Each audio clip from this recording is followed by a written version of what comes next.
دوستو، حضور اکرم صلی اللہ تعالی علیہ وسلم کا خاندان و نسب نجابت و شرافت میں تمام دنیا کے خاندانوں سے اشرف و اعلیٰ ہے، اور یہ بات حقیقت ہے کہ آپ صلی اللہ تعالی علیہ وسلم کے بدترین دشمن کفار مکہ بھی کبھی اس بات کا انکار نہ کر سکے۔ چنانچہ ابو سفیان نے جب وہ کفر کی حالت میں تھے بادشاہ روم ہرقل کے بڑے دربار میں اس حقیقت کا اقرار کیا کہ نبی کریم صلی اللہ تعالی علیہ وسلم کا خاندان سبھی خاندانوں میں افضل و اعلیٰ ہے۔ حالانکہ اس وقت وہ آپ کے بدترین دشمن تھے اور چاہتے تھے کہ اگر ذرا بھی کوئی گنجائش ہو تو آپ صلی اللہ تعالی علیہ وسلم کی ذات پاک پر کوئی عیب لگا کر بادشاہ روم کی نظروں سے آپ کا وقار گرا دیں۔ مسلم شریف کی روایت ہے کہ اللہ تعالیٰ نے حضرت اسماعیل علیہ السلام کی اولادوں میں سے کنانہ کو برگزیدہ بنایا اور کنانہ میں سے قریش کو چنا اور قریش میں سے بنی ہاشم کو منتخب فرمایا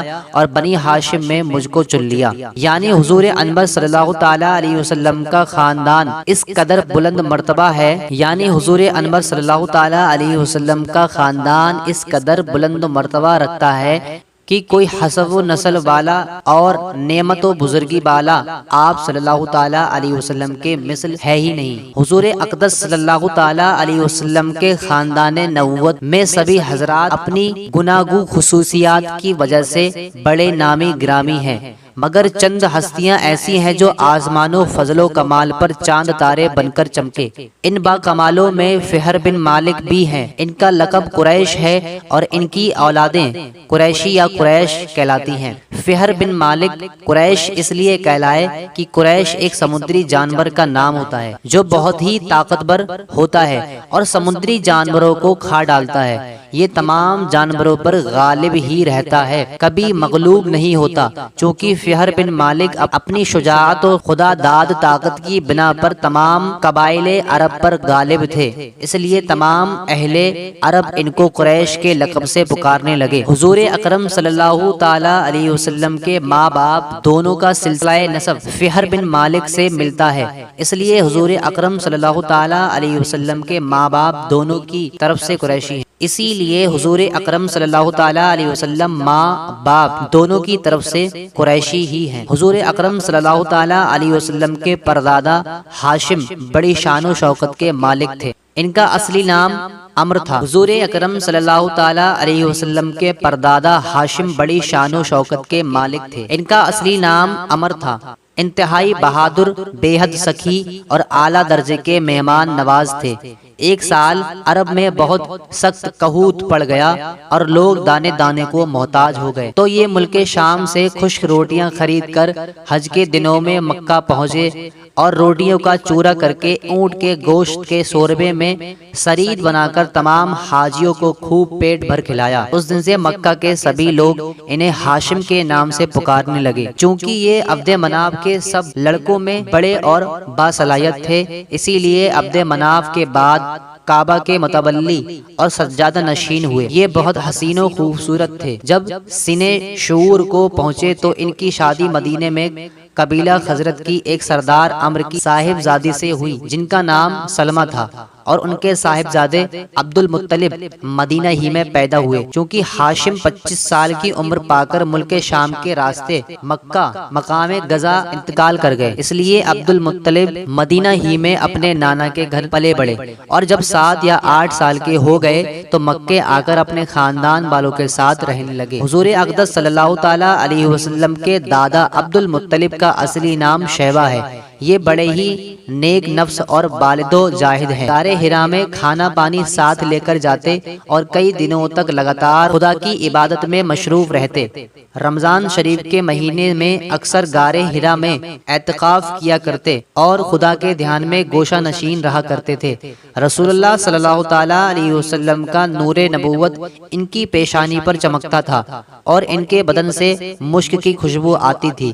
اہل عرب خصوصاً قریش کو ان سے بڑی عقیدت تھی۔ مکے والوں پر جب کوئی مصیبت آتی یا قحط پڑ جاتا تو لوگ عبد المطلب کو ساتھ لے کر پہاڑ پر چڑھ جاتے اور بارگاہ خدا بندی میں ان کو وسیلہ بنا کر دعا مانگتے تھے۔ تو دعا قبول ہو جاتی تھی۔ یہ لڑکیوں کو زندہ درگور کرنے میں لوگوں کو بڑی سختی کے ساتھ روکتے تھے اور چور کا ہاتھ کاٹ ڈالتے تھے۔ اپنے دسترخوان سے پرندوں کو بھی کھلایا کرتے تھے، اسی لیے ان کا لقب مطعم الطیر یعنی کہ پرندوں کو کھلانے والا پڑ گیا۔ شراب اور زنا کو حرام جانتے تھے اور عقیدت کے لحاظ سے موحد تھے۔ زمزم شریف کا کنواں جو بالکل پٹ ہو گیا تھا، آپ ہی نے اس کو نئے سرے سے کھدوا کر درست کیا اور لوگوں کو آب زمزم سے سیراب کیا۔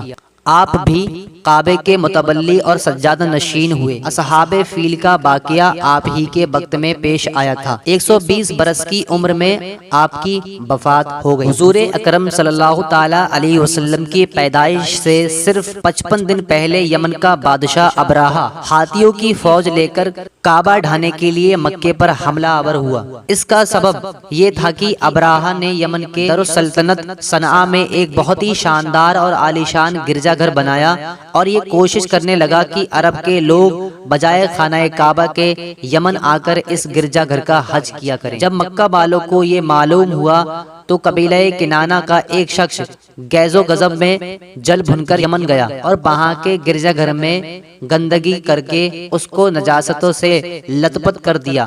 جب ابراہا نے یہ واقعہ سنا تو وہ طیش سے آپ سے باہر ہو گیا اور خانہ کعبہ کو ڈھانے کے لیے ہاتھیوں کی فوج کو لے کر مکہ پر حملہ کرنے کے لیے آ گیا، اور اس کی فوج کے اگلے دستے نے مکے والوں کے تمام اونٹوں اور دوسرے مویشیوں کو چھین لیا۔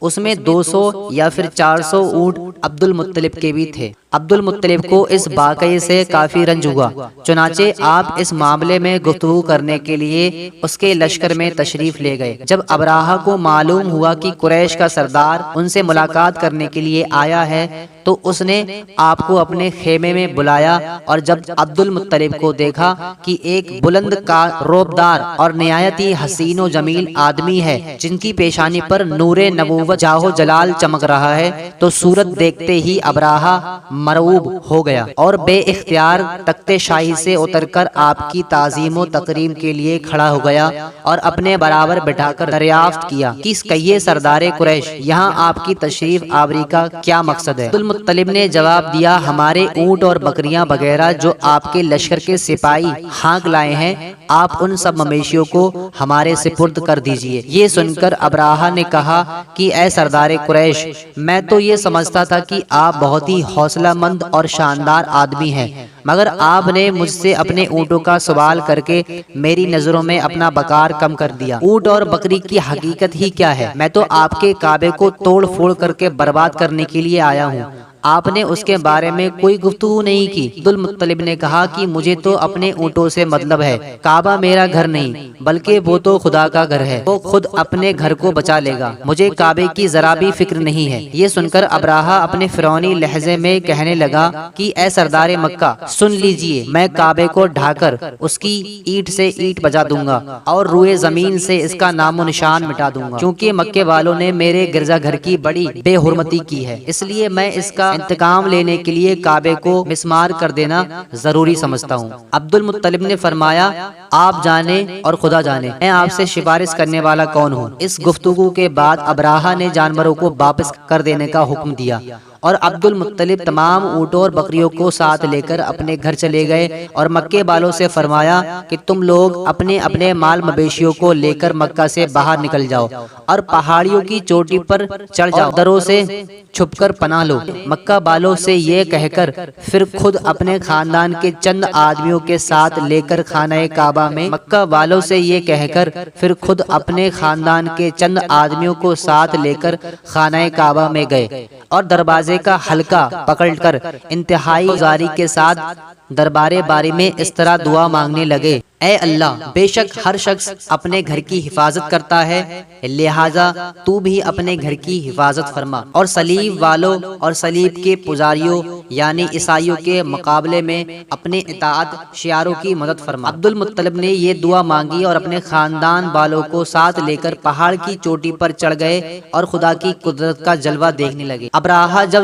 صبح کو کعبہ ڈھانے کے لیے اپنے لشکر جرار و ہاتھیوں کی قطار کے ساتھ آگے بڑھا اور مقام قمص میں پہنچا تو خود اس کا ہاتھی جس کا نام محمود تھا ایک دم بیٹھ گیا، چند مارا اور بار بار للکارا مگر ہاتھی نہیں اٹھا۔ اسی حال میں قہر الہی ابابیلوں کی شکل میں نمودار ہوا اور ننھے ننھے پرندے جھنڈ کے جھنڈ جن کی چونچ اور پنجوں میں تین تین کنکریاں تھی سمندر کی جانب سے حرم کعبے کی طرف آنے لگے۔ ابابیلوں کی ان دل بدل لشکروں نے ابراہہ کی فوج پر اس زور شور سے سنگ باری شروع کر دی کہ آن کی آن میں ابراہہ کے لشکر اور اس کے ہاتھیوں کے پرکچے اڑ گئے۔ ابابیلوں کی سنگ باری خدا بندے قہار و جبار کے قہر و غضب کی ایسی مار تھی کہ جب کوئی کنکری کسی فیر سوار کے سر پر پڑتی تو وہ اس آدمی کے بدن کو چھیدتی ہوئی ہاتھی کے بدن سے پار ہو جاتی۔ ابراہہ کی فوج کا ایک آدمی بھی زندہ نہیں بچا اور سب کے سب ابراہہ اور اس کے ہاتھیوں سمیت اس طرح ہلاک و برباد ہو گئے کہ ان کے ذموں کی بوٹیاں ٹکڑے ٹکڑے ہو کر زمین پر بکھر گئیں۔ چنانچہ قرآن مجید کی سورہ فیل میں خدا بندے قدوس نے اسی واقعے کا ذکر کرتے ہوئے فرمایا ہے۔ چنانچہ 24 سال کی عمر میں حضرت عبداللہ رضی اللہ تعالی عنہ کا حضرت بی بی آمنہ رضی اللہ تعالی عنہ سے نکاح ہو گیا اور نور محمدی حضرت عبداللہ رضی اللہ تعالی عنہ سے منتقل ہو کر حضرت بی بی آمنہ رضی اللہ تعالی عنہ کے شکم اطہر میں جلوہ گر ہو گئے۔ اور جب حمل شریف کو 2 مہینے پورے ہو گئے تو عبد المطلب نے حضرت عبداللہ رضی اللہ تعالی عنہ کو کھجوریں لینے کے لیے مدینہ بھیجا یا تجارت کے لیے ملک شام روانہ کیا۔ وہاں سے واپس لوٹتے ہی مدینے میں اپنے والد کے ننہال بنو عدی بن نجار میں ایک ماہ بیمار رہ کر 25 برس کی عمر میں وفات پا گئے۔ ان للہ و انا الیہ راجعون، وہی دار نابغہ میں مدفون کر دیے گئے۔ قافلے والوں نے جب مکہ واپس لوٹ کر عبد المطلب کو حضرت عبداللہ رضی اللہ تعالیٰ عنہ کی بیماری کا حال سنایا تو انہوں نے خبر گیری کے لیے اپنے سب سے بڑے لڑکے حارث کو مدینہ بھیجا۔ ان کے مدینہ پہنچنے سے قبل ہی حضرت عبداللہ رضی اللہ تعالیٰ عنہ راہی ملک بقا ہو چکے تھے۔ حارث نے مکہ واپس آ کر جب وفات کی خبر سنائی تو سارا گھر ماتم کدا بن گیا اور بنو ہاشم کے گھر میں ماتم برپا ہو گیا۔ خود حضرت آمنہ رضی اللہ تعالی عنہ نے اپنے مرحوم شوہر کا ایسا پردرد مرثیہ کہا کہ جس کو سن کر آج بھی دل درد سے بھر جاتا ہے۔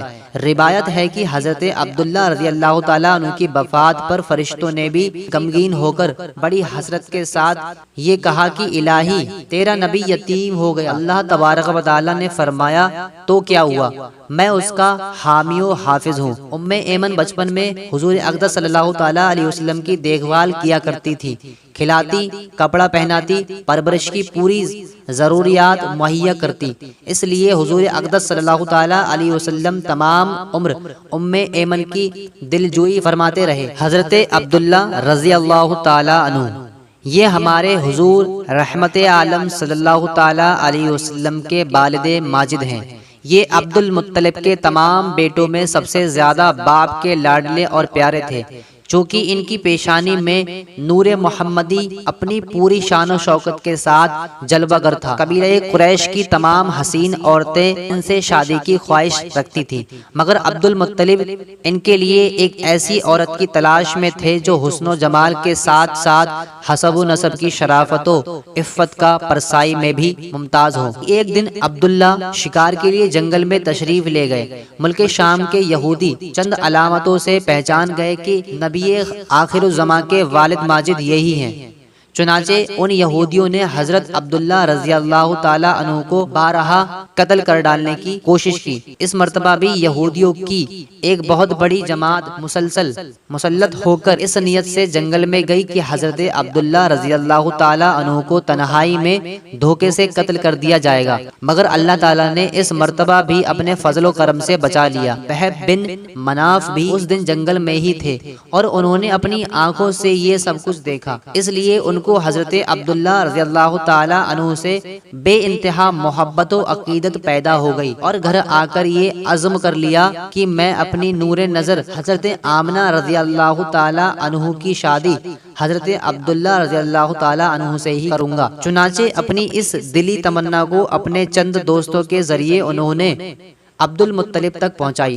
خدا کی شان کی، عبد المطلب اپنے نور نظر حضرت عبداللہ رضی اللہ تعالی عنہ کے لیے جیسی دلہن کی تلاش میں تھے، وہ ساری خوبیاں حضرت آمنہ رضی اللہ تعالی عنہ کی بنت وہب میں موجود تھی۔ عبد المطلب نے اس رشتے کو خوشی خوشی منظور کر لیا۔ حضور صلی اللہ تعالی علیہ وسلم کے والدین کا ایمان۔ حضور اقدس صلی اللہ تعالی علیہ وسلم کے والدین کریمین رضی اللہ تعالی عنہ کے بارے میں علماء کا اختلاف ہے کہ وہ دونوں مومن ہیں یا نہیں۔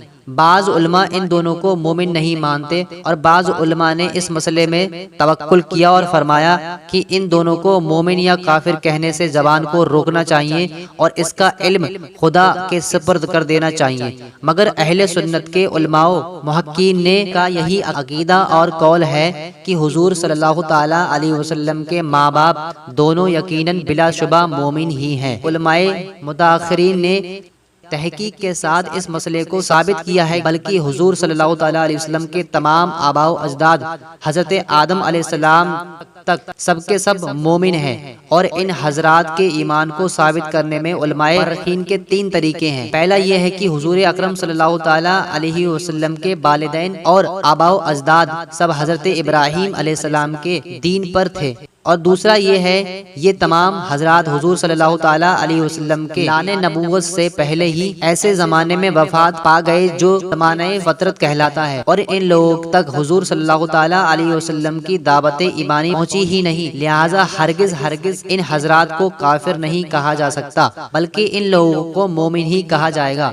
تیسرا یہ ہے کہ اللہ تعالیٰ نے ان حضرات کو زندہ فرما کر ان کی قبروں سے اٹھایا۔ ان لوگوں نے کلمہ پڑھ کر حضور علیہ الصلوۃ والسلام کی تصدیق کی، اور حضور صلی اللہ تعالیٰ علیہ وسلم کے والدین کو زندہ کرنے کی حدیث اگرچہ بذات خود ضعیف ہے، مگر اس کی سندیں اس قدر کثیر ہیں کہ یہ حدیث صحیح اور حسن کے درجے کو پہنچ گئی ہے، اور یہ وہ علم ہے جو علماء مقدمین پر پوشیدہ رہ گیا، جس کو حق تعالیٰ نے علماء مورخین پر منکشف فرمایا، اور اللہ تعالیٰ جس کو چاہتا ہے اپنے فضل سے اپنی رحمت کے ساتھ خاص فرما لیتا ہے۔ اور شیخ جلال الدین سیوطی رحمۃ اللہ علیہ نے اس مسئلے میں چند رسائل تصنیف کیے اور اس مسئلے کو دلیلوں سے ثابت کیا اور مخالفین سے شبہات کا جواب دیا۔ اس طرح خاتمۃ المفسرین حضرت شیخ اسماعیل اللہ علیہ کا بیان ہے کہ امام قرطبی نے اپنی کتاب تذکرہ میں تحریر فرمایا کہ حضرت عائشہ رضی اللہ تعالی عنہ نے فرمایا کہ حضور صلی اللہ تعالی علیہ وسلم جب حجۃ الوداع میں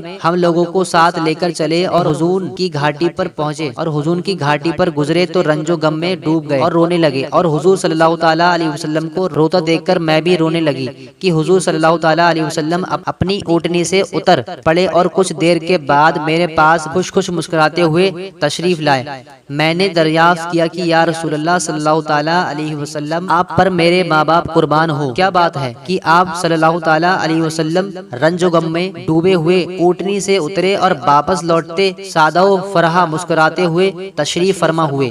حضور اکرم صلی اللہ تعالی علیہ وسلم نے ارشاد فرمایا کہ میں اپنی والدہ حضرت آمنہ رضی اللہ تعالی عنہ کی قبر کی زیارت کے لیے گیا تھا، اور میں نے اللہ تعالی سے سوال کیا کہ وہ ان کو زندہ فرما دے، تو خدا بندے تعالی نے ان کو زندہ فرما دیا اور وہ ایمان لائیں۔